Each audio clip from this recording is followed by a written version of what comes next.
Bismillahirrahmanirrahim. Assalamualaikum warahmatullahi wabarakatuh. Alhamdulillahi rabbil alamin. Wabihi nasta'in ala umurid dunya waddin. Wassalatu wassalamu ala ashrafil anbiya'i wal mursalin wa ala alihi wa sahbihi ajma'in, amma ba'du. Puji syukur kehadiran Allah Subhanahu wa ta'ala yang senantiasa memberikan kita rahmat, nikmat seperti nikmat kesempatan, nikmat kesehatan, dan yang paling penting adalah nikmat berumur panjang.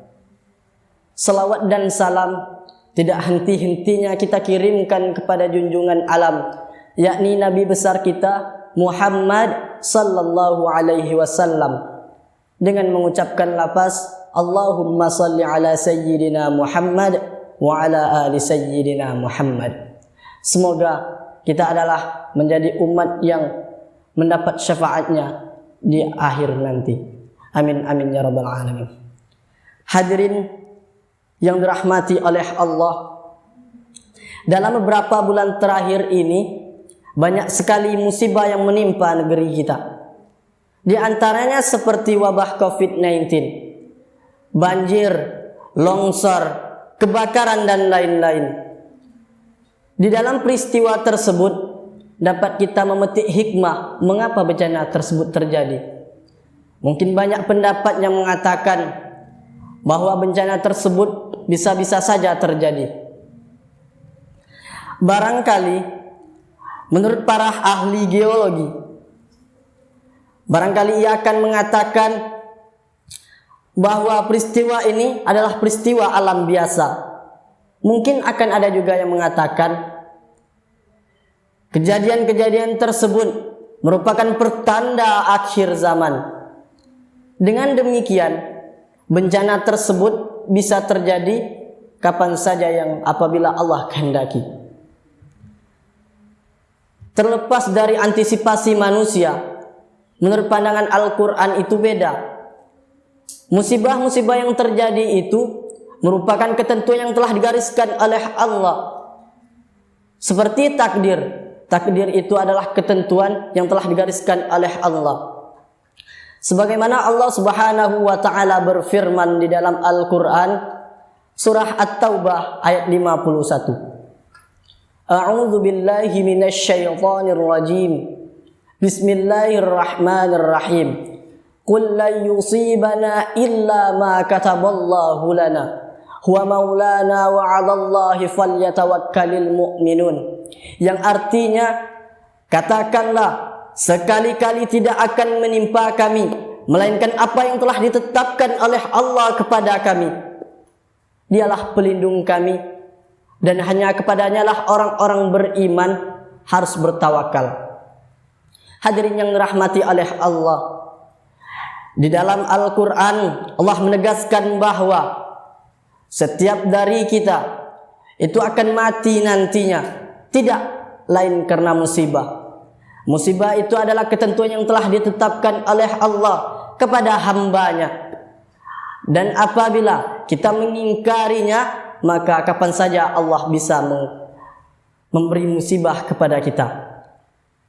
Lalu yang menjadi pertanyaannya adalah, mengapa Allah mengirimkan bencana kepada kita padahal kita beriman kepada Allah? Dan juga mengapa tidak Allah kirimkan kepada orang-orang kafir saja bencana tersebut? Jawabnya adalah karena di balik setiap musibah mempunyai makna yang tersembunyi. Dan juga termasuk peristiwa yang terjadi beberapa terakhir ini di negeri kita, dan juga bagi saudara-saudara kita yang selamat dari musibah tersebut, supaya dapat memetik hikmah dari apa yang telah menimpa mereka. Hadirin yang dirahmati oleh Allah, adapun bagi kita semua, takdir itu menjadi teguran bagi kita supaya kita dapat mendekatkan diri kepada Allah Subhanahu wa ta'ala. Dan juga bagi kita yang mampu menolong saudara-saudara kita yang terkena musibah jauh di sana, mungkin kita yang tidak terkena musibah di sini biasa-biasa saja. Namun apabila Allah berkehendak, maka apapun bisa terjadi kapanpun itu. Dan juga hadirin, saudara-saudara kita yang terkena musibah tersebut, mereka adalah orang-orang yang baik sebenarnya, karena Allah wafatkan mereka dalam keadaan mati syahid. Karena orang yang mati karena reruntuhan, mati karena bencana, mati karena menahan rasa sakit perut, itu merupakan mati dalam keadaan mati syahid. Dan juga bagi kita yang seandainya mampu menolong saudara kita, mengapa kita tidak mau menolong saudara kita? Bukankah Rasulullah SAW telah bersabda, barang siapa melepaskan kesusahan seorang hamba di dunia, maka Allah akan melepaskan kesusahannya pada hari kiamat. Barang siapa yang melepaskan urusan hambanya di dunia, maka Allah akan mudahkan urusannya di hari kiamat nanti. Barang siapa yang menutupi aib seorang hamba, seorang saudara muslimnya di dunia, maka Allah akan menutupi aibnya pada hari kiamat. Dan Allah akan senantiasa menolong kita selagi saudara kita bantu bersama-sama. Hadis riwayat Muslim.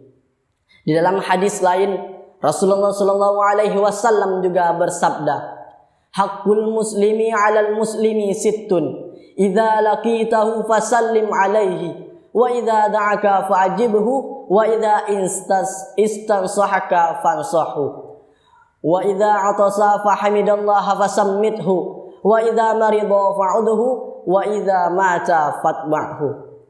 Di dalam hadis tersebut Nabi SAW bersabda, hak seorang muslim atas muslim lainnya itu ada 6. Yang pertama, apabila kalian bertemu, maka ucapkanlah salam.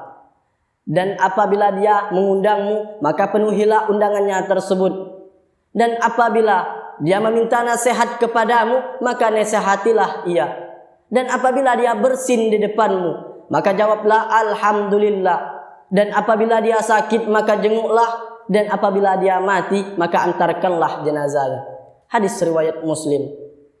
Hadirin yang dirahmati oleh Allah, di dalam hadis tersebut menerangkan bahwa Nabi sangat menganjurkan kepada kita untuk saling menolong saudara kita sebenarnya.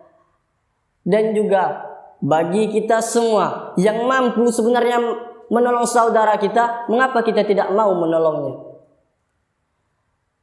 Bencana merupakan sebuah teguran bagi orang-orang yang beriman dari Allah. Orang yang beriman namun lalai dalam melakukan perintah Allah. Peristiwa-peristiwa yang terjadi belakangan ini, itu sudah seringkali terjadi. Namun masih saja kita tidak mau memperbaiki diri kita kepada Allah. Sesungguhnya Allah adalah yang Maha Pengampun. Dan juga sebenarnya bencana ini terjadi akibat ulah tangan kita sendiri. Jika alam kita rusak, maka kita jaga dan lestarikan bersama sebaik mungkin. Di dalam Al-Quran, Allah Subhanahu wa Ta'ala berfirman yang artinya, telah nampak kerusakan di darat dan di laut akibat ulah tangan manusia, supaya Allah memberikan sebagian kepada mereka atas apa yang mereka perbuat, supaya mereka kembali ke jalan yang benar. Hadirin yang dirahmati oleh Allah, pada dasarnya Allah menurunkan bencana kepada kita bukan seakan-akan Allah benci dan murka kepada kita. Malahan Allah sayang kepada hamba-hambanya, karena supaya kita mau kembali ke jalan Allah, mau mengingat Allah dan memohon ampun kepada Allah.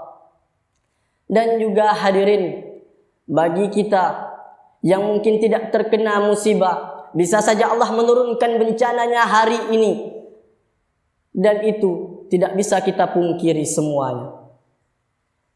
Dan bagi kita, saudara seiman kita, coba kita lihat saudara-saudara kita yang terbaring di rumah sakit, yang mengakibatkan mereka tidak bisa beraktivitas seperti semula.